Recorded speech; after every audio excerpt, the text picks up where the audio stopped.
stand-up comedy 这个在2022年一波三折的大马行业，现在因为马来女子公然脱衣而让经营多年的喜剧俱乐部被勒令关闭，创办人 Rizal 更是因为敏感言论而被逮捕调查。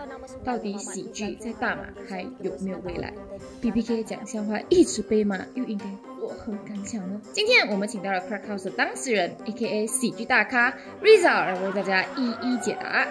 So today we are going to interview a famous comedian that being arrested in this year, which is Najib Razak. No, not that one. Not that. Don't stop other people lying. This So one it's our is? all-time favorite Alright. comedian, Rizal and Ghazal. Oh, Hey, welcome. thank you for having me. Thank you. Why are you being arrested? Can we ask this? Cannot, right? You got lost. I mean, yeah, that's 2022 will be the year we remember that Malaysia jailed a comedian, lah, right? Oh, yeah. But at least I'm here to tell you that, yeah, I think Najib deserved it, lah. This is a real punch. So can we talk about anything? Unfortunately, I'm Cannot, right? advised to not talk about because I have an ongoing case. Alright, I'm alright. charged with the multimedia section. My business is being reviewed by the courts. There's an application submitted by my lawyer. Oh. Yeah. So we cannot talk about it. No, Very I don't sorry. think, I'm Yeah. afraid If not. you want to know, you need to go to his show. You gotta You come are to the talking show. a lot in Yeah. his show, right? You have to buy a ticket to the show. You're Yeah. gonna watch this for free. Yeah. First question we would like to ask is, actually it's confused us a lot when we try to make jokes publicly. We receive a lot of negative comments. So we want to ask, what is comedy? What is those kind of definition? Because we already receive comment like, oh, you cannot make jokes of this. This is a tragedy, you cannot make jokes of that. Well, So, yeah. I'm trying to cover the part. I don't know much about comedy per se, but I know stand-up comedy is a thought-provoking art form. It is meant to rock the boat. The word stand-up comes before comedy, so therefore you must stand by something before you can make people laugh. Challenge what the norm is. Or challenge the status quo. That's why the word stand-up comes before comedy. So you have to risk offending people. There is always a target. Even in the most harmless joke, there is something or someone in there that could be, that you are risk being offensive to. When we try to provoking something, the Yes. opposite is it someone must be stronger than us. The target, it must be, you have to be seen as punching up. Yes. If that's what you mean. You must be seen as punching up. You cannot punch down. If you punch down, it's just bullying. Right? You cannot be something so. It can be something smaller than you, I guess. Maybe the size really doesn't matter. You know. That would be very hard for huge or famous comedian because there's nothing much life bigger than them. No, there will always be something bigger than them. Even though the most famous comedian, the bigger the comedian, then the bigger the topic they have to go after. See, like when you see comedians first starting up, they will do jokes about their mother-in-law, they will do jokes about their girlfriend. Not very much. I got a girlfriend. So yeah, usually when you see comedians when they start up, their targets are relatively big to them, but in the microscopic point of view, not that big lah. And then as the comedian becomes more and more famous, the target of the joke becomes something bigger. Either they talk about government, or they talk about religion, or they talk about all this gender. Now that seems to be the very popular one. Yes. Dave Chappelle came under controversy because he was talking about transgenders. Exactly. So this is now a topic that is bigger than him.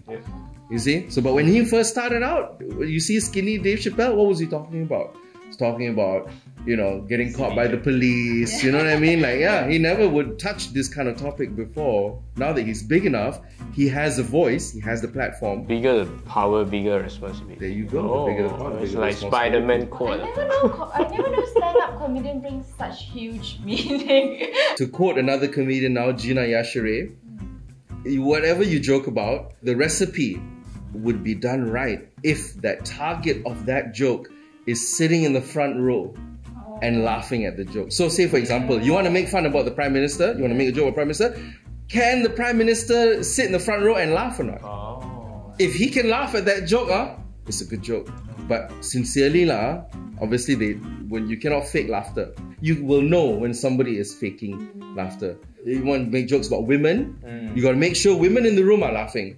Because if you say you make a joke about women and only the men laughing, you see something wrong there. It's like this is now turning into misogyny, bullying. But isn't it very much depending of the audience? Are they like mature?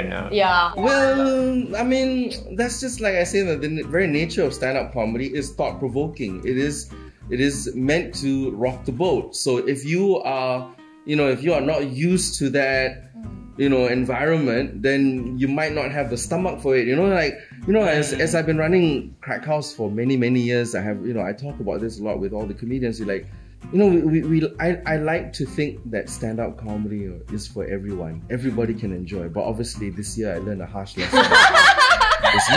It's not for everyone. It's not for everyone. So we've already come up with the understanding that comedy is for everyone, but stand-up comedy might not be for everyone. It takes a certain stomach to be able to. How do you train your stomach? Like if you receive negative comment like that? I used to. I think that's one of the blessings for what happened to me was that I got to train my stomach for all this. Maybe before all this went down, whenever one person would comment and say, I think this is rubbish or anything like that, I would feel, of course you feel hurt, You're like, I put thought into it, There's some layer you can't see. Now, when I look at some of my videos, you look at my comment section, I got hundreds of hate, hundreds of it. So obviously now I'm more immune to it, When you have that risk of offending people, that means it's something that it's worth talking about, Everybody has their criticism of something. If you go to the movie, there's a possibility you don't like the movie. You know what I mean? But what do? Do you scold the projectionist? Do you scold the cinema? Do you write to the director? Excuse me, Mr. Christopher Nolan or whoever the director is. We do not appreciate your You don't do that. You just think, oh, I don't like this movie, and you go home. But because I think stand-up comedy is such it's very direct. It's very direct. It's very confrontational. So people feel like they have the need to voice out.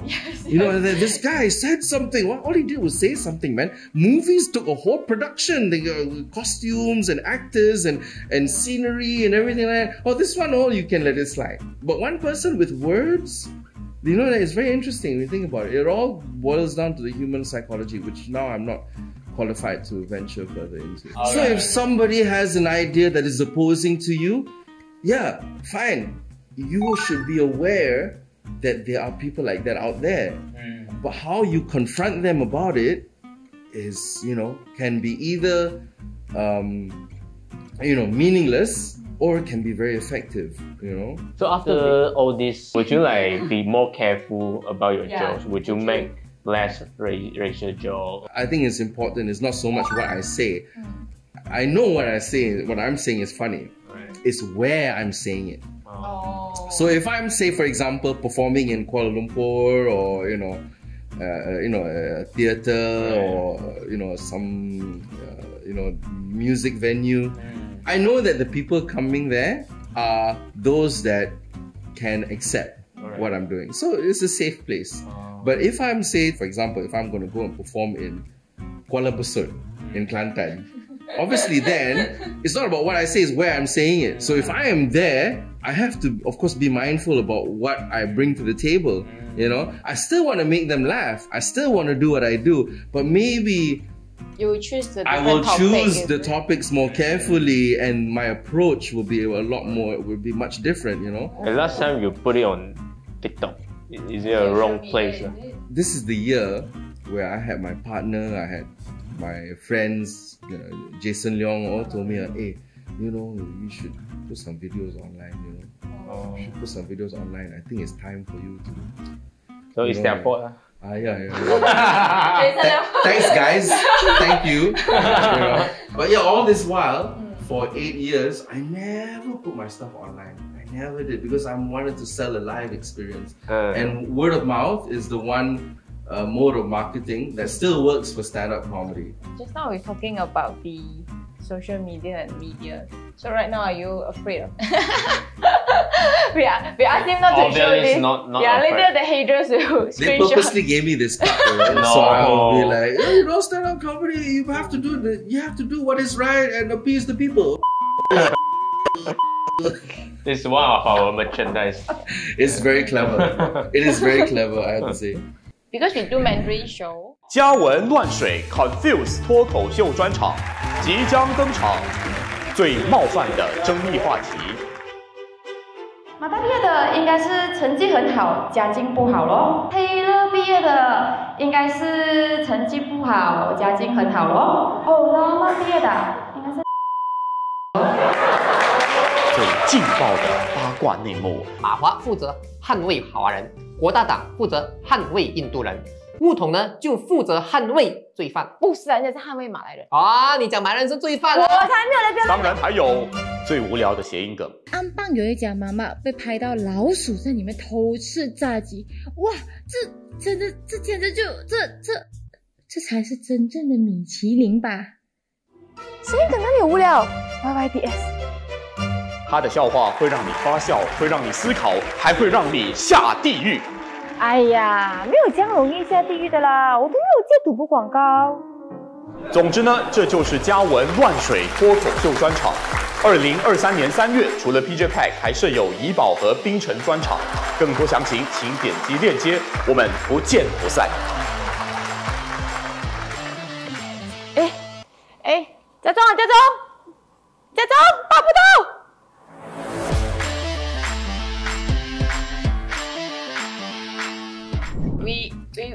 Because we do Mandarin show, so we watch a lot from like Chinese kind of comedy show. Yeah, When they yeah, go yeah. online, the topic will be they need to censor a lot. You have to like what you say, very careful on choosing the Yes, topic, yes, and then yes. they put a lot of boundaries on that. Forgive me for asking, who is the biggest Mandarin stand-up comedian now? From Taiwan is Brian Zhang. What about Joe Wong? I heard of Joe think Wong? Joe Wong is more Right. popular in Western generation. country though. Hmm. From, Yeah. I think he tried to shift to China, but not that big hit. He performed in front of Barack Obama, right? Yeah, Yes, yeah, in At the White House Yeah. Correspondents' Dinner, and he smashed it. But then he also started doing Mandarin and started building a name himself in Mandarin comedy. So he's not doing shows anymore. But I think it is because the cultural difference. in China you cannot say anything. Yeah. A lot of A lot topic of that you things. be very careful. So he's So it will make him not funny enough. yeah. Oh, I see. Yeah. Because he will censor himself. Yeah, that's a lot. Yeah, I think so. But you watch his Mandarin show online. Yeah. Yes, we Online haven't been to Ah. his live lah. You see what I mean? Like maybe if you watch him live, where in a controlled environment, where audiences are screened, told to put away their phones, those that bought tickets, I'm sure then maybe you might see a different Joe Wong. I think online is a very harsh or unfair platform to judge a comedian's ability. I see. You see a comedian, yeah, he's funny online, but Maybe in offline. live, it's completely different. There are things that happen in a live setting that you cannot emulate in in the editing room. I mean that's why I find the beauty of live comedy, right? Is that even when we were running Crackhouse, every weekend we have an international headliner. Nobody knows who they are. Nobody knows who Dana Alexander is, Daniel Ryan Spalding. Yeah. They don't know who these people are. But they come for the experience and then they will leave. They would tell their friends, they're like, hey, I saw this show, it was so funny. And the friends will ask, what did he say? Something about But they cannot repeat They it. cannot repeat it. Yeah, They yeah. you did, you he made told fun about about single people, something. Oh, but it was so funny. But you cannot Yes, emulate that. I mean, of course, I think the internet is a necessary evil. It is. It's a necessary evil. It detriments a certain essence of the human spirit, but at the same time, it also serves a purpose. You know, if somebody has an important message, it can get across. If somebody needs help, the people who are affected by the floods in Kelantan and Terengganu, if not for social media or for digital, technology, they wouldn't be able to get the help as fast as they can. But at the same time, comedians get arrested. You know what I mean? It's like, comparing the victim and the comedian. Get arrested for being misinformed, I should say. They get arrested for being misinformed. So it's, it is what it is lah. But have you received any hate speech in front of you during live shows? Good question. During live shows? You say a lot with the comment or from the social media. What about live show? I have to say no lah. No. I mean, that's not to say that there isn't any. Okay. But maybe they have the maturity to just, I didn't quite like him. Go home. So no one will come and tell you, your joke sucks. No, they didn't. Maybe they would have an opinion about certain facts that I brought up, 9 out of 10 times, no. I mean, you can sense a vibe lah, whenever you finish a show. Some people, they will just get up and chow, they're like, they walk off. You look at them, you're like, yeah, he didn't like my show. He didn't like it, But then, but that's all they can do is just have that opinion and go. What benefit would it be for him to come up to me and tell me, by the way, I didn't like your show. Okay, thank you. You're a dick. I will refund. Yeah. There are no refunds. Exactly. There are no refunds. And thank you. And bye-bye. That's it. There's nothing good that will come from it, So right now, Crackhouse has been shut down. Would you feel sad or... Right? I'm mixed about it, On one hand, yes. I look back and think about... You're still paying the rent? Well, you want to help? You want to rent that? Yeah, I mean, there's that whole when they sealed the place, I still had to pay rent for it. Yeah. I like how you guys are laughing at the financial part of it. Oh, stupid! The guy cannot run business properly. Already shut down. Already still have to pay rent. But it's like you work hard for it Yeah, we did some incredible shows there.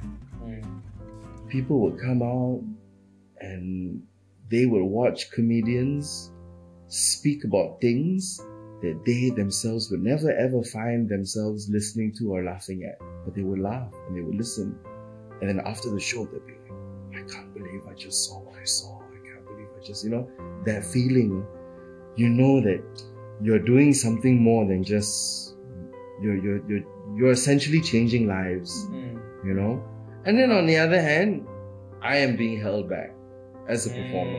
I'm watching my friends go to Edinburgh Fringe, go to Melbourne, go to Singapore. Jason or Kavin or Jenhan or whoever. They will go here and there and I feel like I also want to travel, but I cannot because this place. So I always felt like Crackhouse one day, for my benefit, needs to go. It needs to get shut down for my benefit. So you can go. Yeah. So this is the plus side for me. Now that it's gone, I can go anywhere I want. I want to register for the Edinburgh Fringe. I can register for the Melbourne International Comedy Festival. Although I don't think I got in because I'm a bit too late already.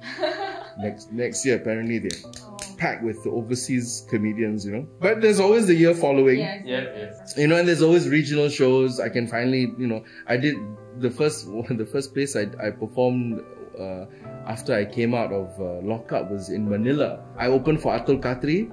And then in Singapore at the Esplanade with the whole Singapore comedian crew like Fakafaz, Rishi, Sharul, Jinx and Kumar. Wow. Yeah, 3,000 seats. That one is a huge show. So now I have the time to do all this.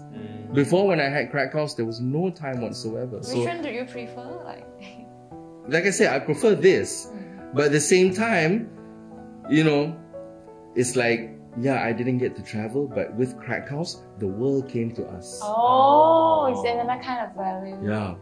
You bring all the comedians from Malaysia. We've had comedians that you would otherwise never get a chance to watch in a live setting.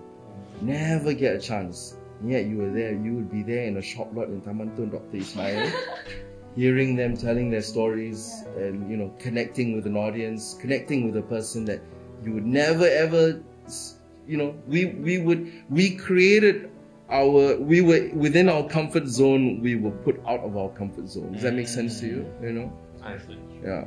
Last question. So do you think Malaysia is a good place for comedy? We have a lot of boundaries, we have immature audience, and we have a lot of pages, politics. But at the same time, we have a lot of material. Yeah. That's the thing, yeah. So that's the other end of our racial differences. Yeah, exactly, yeah. So there is always a place for comedy anywhere, and the more differences there are, the more ingredients there is to make a nice, concoction of some sort, It is definitely a place where it can thrive. Have you regret joining stand-up comedy? No, I've been to places, I've seen things. Had I not had done comedy, I would never have seen or been there. Would you reopen Crackhouse if there's a chance? Would you reopen? It depends on It would never be as good in memory. In our memory, Crackhouse was something else. If we try and emulate and rebuild it somewhere else, it will never compare to the memory. The memory will always be better. We'll always look at the new place and be like, it's not quite how it used to be. Yeah, it's not quite how it used to be. I would rather we have a new place, something completely new. And when we look at the new place, we go, this one has a little bit of Crackhouse feel to it.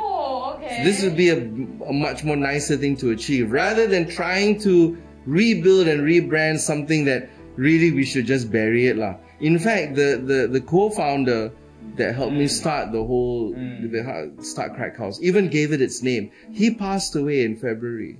His name is Jonathan Atherton. You want to tell some of his famous jokes? How do you know that he has famous jokes? Because I watched your show. Oh, you were there. Nice. Buy ticket lah. Buy ticket. Cannot watch it free. So in my new show, I pay tribute to the man who helped me start Open Crackhouse Comedy Club, and he was legend. He was a legend comedian. He could. You are legends to others comedians as well. Well, when especially when you're being arrested. Totally. He look up to you like, wow, comedian. I know. He's like, I never expected it to be that big, I'll be honest. I mean, I knew that I was going to get into trouble. When I first got into comedy and doing the jokes I do, I knew I was going to get into trouble. I never expected it to be that proportion, that big. Usually comedians get into trouble. We have the small column, page number 4 on the right hand side, small one of the comedian caught with, trafficking or, illegal gambling or something like that. One night in lockup for, small misdemeanor, crimes. But to be on national news, the front page, next to the national debt, I thought that was something. My one night in lockup also, I was in there, I was thinking to myself, I was like, this is great for my career. I was like, this is good, thank you. I'm like, yeah.